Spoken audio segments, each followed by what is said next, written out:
Has she ever disappeared before? This is the only mirror we have like this, so I came in yesterday morning, and I don't remember that being there, especially her glasses, because this is not exactly the way it was. I've been in here digging. When a 15-year-old girl disappeared, the blood in her bedroom told a different story. But for days, her stepdad kept a terrible secret, one that would turn a missing person case into a living nightmare. There's a rumor going around, people telling us that she was afraid to come home. I don't know if that's so.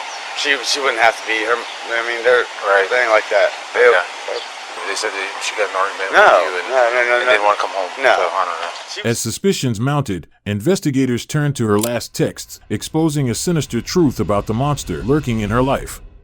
On May 8, 2019, dispatchers received a frantic call from a distressed mother, Chantel Oakley. She reported her 15-year-old daughter Riley Crossman had vanished without a trace. As officers pulled up to their home, Chantel's boyfriend Andy McCauley watched the officers anxiously. What's going on, man? Haven't seen you in a long time. It's been a while. Any word? You mind if we take a look in her bedroom? That morning, everything had seemed normal. But when Chantel woke up, Riley wasn't in her bedroom. Assuming her daughter had already left for school, she carried on with her routine, blissfully unaware of what was coming. But as the hours passed, an unsettling feeling began to creep in. By 3 p.m., Chantel received a call from school, alerting her that Riley had never arrived that day. Riley's bedroom was messy, and Chantel noticed things were different from how they looked. Has she ever disappeared before? This is the only mirror we have like this, so I came in yesterday morning, and I don't remember that being there. I feel like I would have noticed her boat bag still being here, and especially her glasses, because this is not exactly the way it was. I've been in here digging and looking to see if there was a note or... Her school bag and even the glasses she wore every day were left on the floor. But her bed whispered a silent horror. Tiny stains of blood dotted the sheets, comforter, and her pillow. Investigators wasted no time and samples sent for urgent DNA testing. But the results wouldn't come fast enough. In a case this delicate, time was the enemy, so they turned to the person closest to the situation, Chantel's new boyfriend, Andy McCauley. As they questioned him, Andy's responses were measured, but something about them felt rehearsed. When's the last time you saw her? Like 9, maybe 10ish. At night? Yeah. And what context was that? Oh, she was here in the house with me. Well, grandma was here till like 7. Okay. I think it was 7:30. She left. Okay. The kids were here out with me. Right. She was at work till 10, I think it was. She got home. Okay. 9:30, 10 o'clock. She got home. Okay. And what time did she go to bed? Me? No, the girl. She went to bed probably. Well, I don't know what time she went to bed, but she was. All the kids were in the room by like 9:30. Okay. No, the kids actually were here. Me, Ryder's here. Riker was here. I was there. Okay. And she was upstairs. She went upstairs. That's the last you saw her. Did you see her leave in the morning? No, I left I got up 4 o'clock in the morning. Left 5. Okay. Go to work. Andy claimed that the last time he saw Riley was the night before, when she went to bed. He insisted he had left early for work at 4 a.m. and never saw her again. At first, both Chantel and Andy's coworkers confirmed he had gone to work that morning. But there was one glaring issue. He had been absent for nearly 5 hours, and no one could account for his whereabouts. The next day, investigators brought Andy to the station and questioned him about his work hours. First things first, like I already told you, you're here on your own free will. You can leave at any time. You understand that, right? Okay. So who's all working that job site? You and anybody else? Just you two doing? Just you that day. Okay. What was your role that day? Like, what's your job duties? Just we going in. We're doing trim. Okay. Final trim. Going in to do shoe mold, base, cabinets, shelving, door handles, all that. Okay. They had already spoken to a friend at his job, and his story didn't match the evidence. I just talked to Johnny, right? You saw him leaving. Okay. Would you be surprised if he told me something completely different? Maybe. Okay. What do you say different? Okay. This is one of these times you need to really sit down and think about what you're going to say. Okay. Because what he told me is complete opposite of what you just said. Okay? All it is. Okay? So do you want to rethink what you just told me? One thing I'm going to not do to you is lie to you. I promise you that. I will never lie to you. I'm not gonna make up shit. Okay? Don't do that to me. I'm not trying to. Okay. You're not trying to. Let's try this again. Let's go back. I know it's been a couple days. I know a lot has happened. Okay, I get that. I understand that. Let's go back to Wednesday morning. Let's go through this again and tell me what happened. As investigators pressed Andy about his unexplained absence, another thread in the case began to unravel. Their focus shifted to someone even closer to Riley, her boyfriend Hayden. The two had been inseparable for the past 8 months, FaceTiming every night before bed. But on the night of Riley's disappearance, something unusual happened. When detectives spoke to Hayden, they uncovered something suspicious. He had deleted some of his messages with Riley. He claimed it was to keep his mother from seeing them, but detectives weren't convinced. As the pressure mounted, Hayden came forward with a disturbing series of text messages, which Riley had sent him the night before she vanished. On May 7th, at around 11 p.m., Riley had texted, "Andy is in my room." Minutes later, at 11:13 p.m., she sent her final text, which says, "I'm scared." In the middle of the night, Riley had attempted to FaceTime Hayden, but he had been fast asleep and didn't see the missed call. No one knew why Riley had reached out so early, but the most logical explanation was that she was in danger. As forensic analysis came with the results, another grim revelation emerged. The tiny bloodstains on Riley's pillow contained traces of saliva. The pattern suggested that she had likely been smothered, struggling to breathe against the fabric. You know, the further this rolls out, we're doing this, she just didn't disappear, right? Yeah. Right. I know there's no way she could have been home by now. Right, okay. The further along this is, whatever happens, and whoever did this to her, the worse off it gets for that person too. Yes, I hope so. Okay. So like I said, I know you came in here and you're trying to help the cause, you're trying to talk in, but understand we're doing our thing, and the more time that goes on, like I said, she's just not paying attention. Yeah, of course. We know that. And like I said, we're fairly certain she just didn't wander out of the house by herself and took a nature hike somewhere.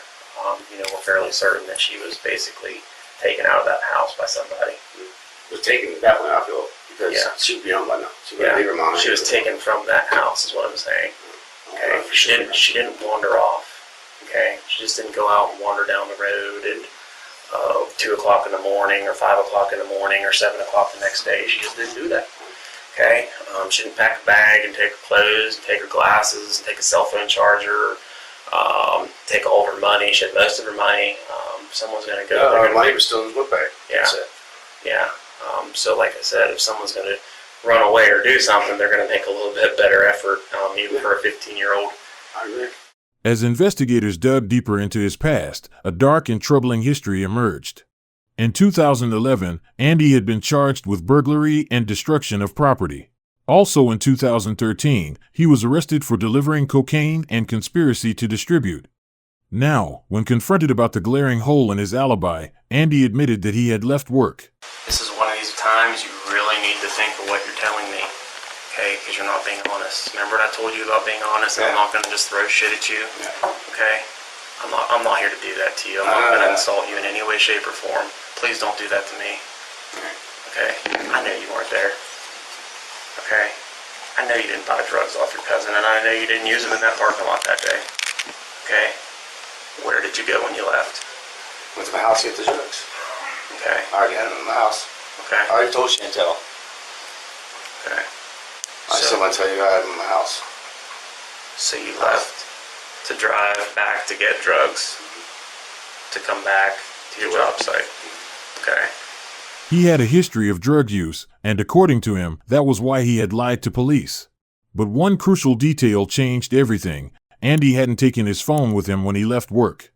For nearly 5 hours, there was no way to track where he had been. Where is she? I don't know. If I knew, I would have her home for her mother.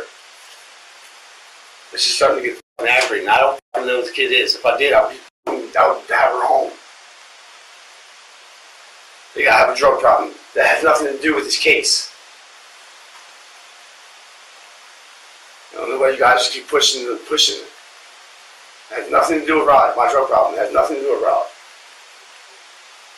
Yeah, it sucks. It does fall back.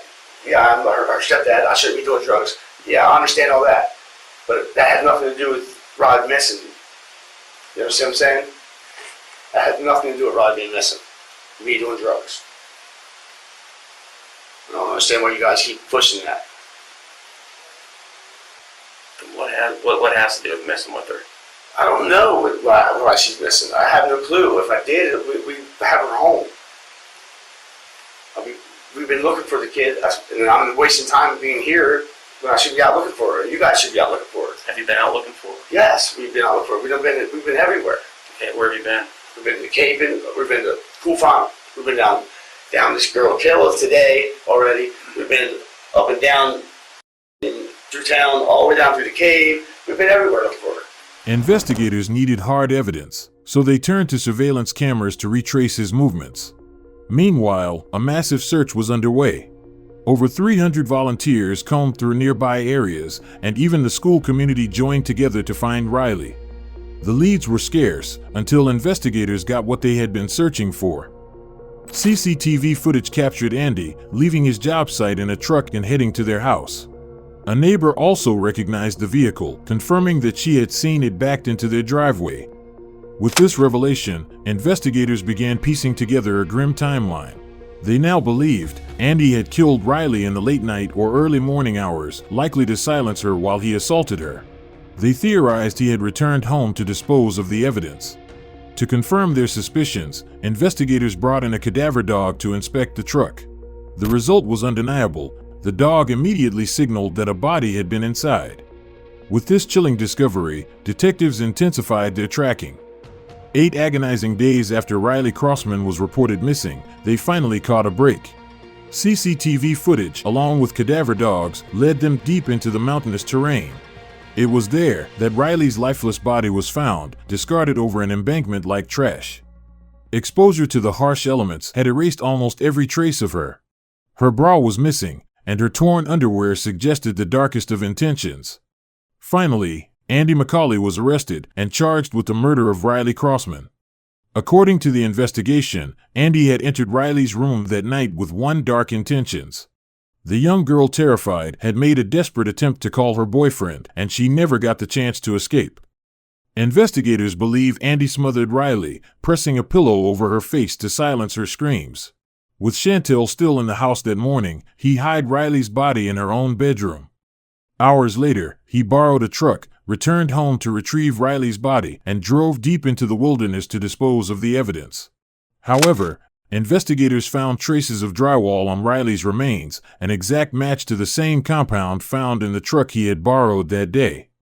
Andy McCauley's trial began in the autumn of 2021.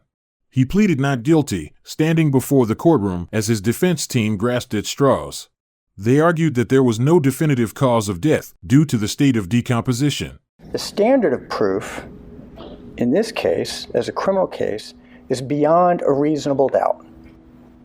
That is the most challenging standard of proof we have in our body of law. We expect that the evidence will not prove a cause of death. There will be no evidence of a weapon. There will be no evidence of when Riley Crossman died, nor where she died. The state will put on a dog sniff witness who's going to say that her dog alerted to human remains in the back of the work truck. Be very careful about language. Words matter. Human remains is not what you think it is. Human remains is any biological product of a human being, including the used Kleenex that's in the back of your car. We share the horror of this tragic death. We do. But there's a second horror possible, and that would be the unjust conviction of an innocent man. They also claimed there was no clear motive, but the evidence spoke louder than their hollow words. We submit to you that the evidence will show you that Riley was kept quiet that night. When you suffocate someone, when you smothered them, there are what they call non-specific findings. Petechia, red dots hemorrhaging the eyes. You can have petechia on the heart. You can have petechia on the lungs. You have an enlargement of the right heart. You have an enlargement sometimes of the neck. Sometimes you'll have soft tissue that's disturbed on the inside of the mouth where someone's fighting to get air and they cut themselves. You have the mixture of blood and saliva. The problem is that he can't look at any of these findings because Riley didn't have any eyes. She didn't have a heart. Her lungs were gone. She was a skeleton. There's a reason Annie McCauley goes back to that house. That's to get Riley's body out of there to dispose it before her mom got home. So, ladies and gentlemen, at the conclusion of this case, the state is going to ask you to return guilty verdicts for the offense of murder in the first degree, concealment of Riley Crossman's body, and death of a child by a person in position of trust, by a custodian, by Annie McCauley. The jury deliberated for just 4 hours over the course of 2 days. When they returned, their decision was guilty on all counts. We, the members of the Pettit jury, as to the issues joined, find the defendant, Andrew J. McCauley Jr., as follows. Count 1, murder. Guilty of murder in the first degree. Finally, the judge sealed the 2 life sentences without the possibility of parole so that he would never walk free again. Riley Crossman was more than just another name in a tragic case. She was vibrant and kind-hearted teen who should have had her whole life ahead of her. Evil people doesn't always come from the shadows. Trust your instincts and be cautious of who you let into your life, because sometimes the greatest dangers are the ones hiding in plain sight. If you're still with us, thank you for watching. Show some love by smashing that like button, and we'll see you in the next one.